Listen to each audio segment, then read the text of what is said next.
पिंकी के पति कमलेश की दुकान पर गांव का गुंडा जग्गू दादा आता है और धमकी देकर जाता है कि अगर उसने 1 लाख रुपए नहीं दिए तो वो दुकान तोड़ देगा।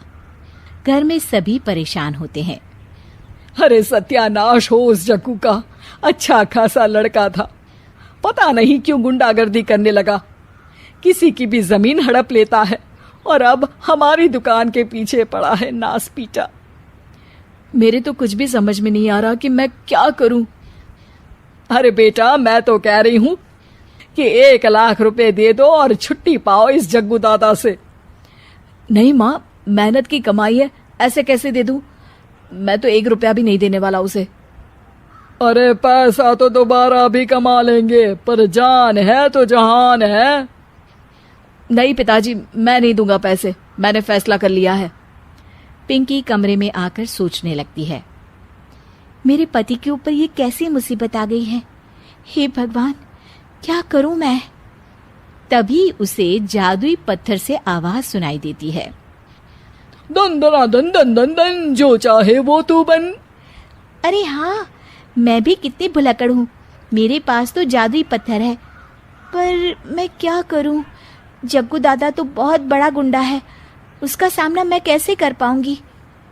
पर मुझे ये करना ही होगा। पिंकी प्लान बनाती है और उसे एक आइडिया आता है और वो आइडिया वो सबको बताती है। सुनिए, मेरे पास एक प्लान है, आप जग्गू दादा को पैसे देकर उन्हें घर पर खाने पर बुलाइए। सब ये सुनकर दंग रह जाते हैं।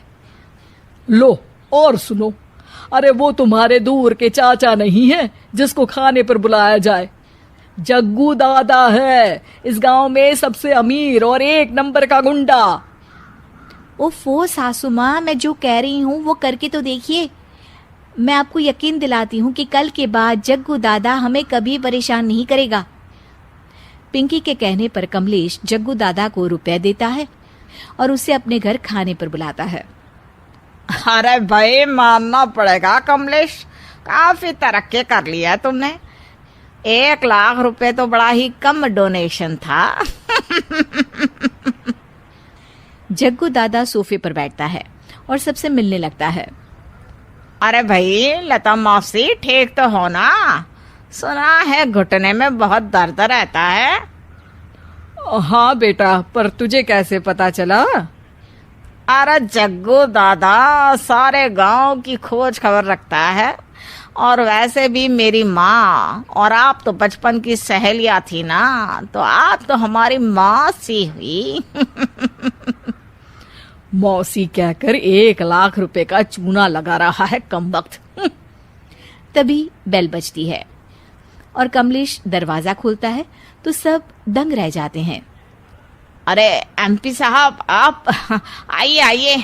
आप कमलेश को कैसे जानते हैं? अरे भाई, कमलेश हमारे बड़े ही अच्छे मित्र हैं और मैंने सुना है कि आप इनकी दुकान हड़पना चाहते हैं, इनसे चंदा भी मांगते हैं आप। अरे एमपी जी, वो तो बस थोड़ा धंधे में मंदी चल रही थी तो गांव वालों से थोड़ी मदद मांग ली। देखो जग्गू दादा, होंगे दादा तुम अपने घर के, ये हमारे पहचान के लोग हैं। इनके साथ तुमने कुछ भी उल्टा सीधा किया तो सीधा जेल में डाल देंगे, समझे? फिर वहां बाकी कैदियों से चंदा मांगते फिरोगे क्या? जग्गू घबरा जाता है और वहां से जाने लगता है। जी जी एमपी जी, समझ गए, हम चलते हैं। हमें माफ कर दो कमलेश बाबू। अरे बेटा, खाना तो खा लेता। अरे जग्गू। जग्गू दादा को भागता देख एमपी के रूप में बदली पिंकी हंसने लगती है और सब एमपी के पास आते हैं और उनका धन्यवाद करते हैं। आपको कैसे पता चला एमपी साहब कि जग्गू हमें परेशान कर रहा था? आपकी बहू पिंकी है ना, बड़ी ही समझदार है। वो मेरे ऑफिस आई और मुझसे मदद मांगी। क्या पिंकी ने यह सब किया? पिंकी अपने रूप में वापस आ रही होती है। अच्छा, मैं चलता हूँ, मेरा मतलब है। अरे ऐसे कैसे, आप बिना खाना खाए नहीं जा सकते। आइए आइए। नहीं नहीं, फिर कभी, मुझे जाने दीजिए। पिंकी भागती है। अरे इन्हें किस बात की जल्दी थी? लगता है कोई इम्पोर्टेंट मीटिंग होगी माँ। हाँ भाई, बड़े लोग हैं, दिन में कुछ ना कुछ चलता ही रहता है। लेकिन भगवान का शुक्र है कि आज बहू की वजह से सब सही हो गया। पर बहू है कहाँ?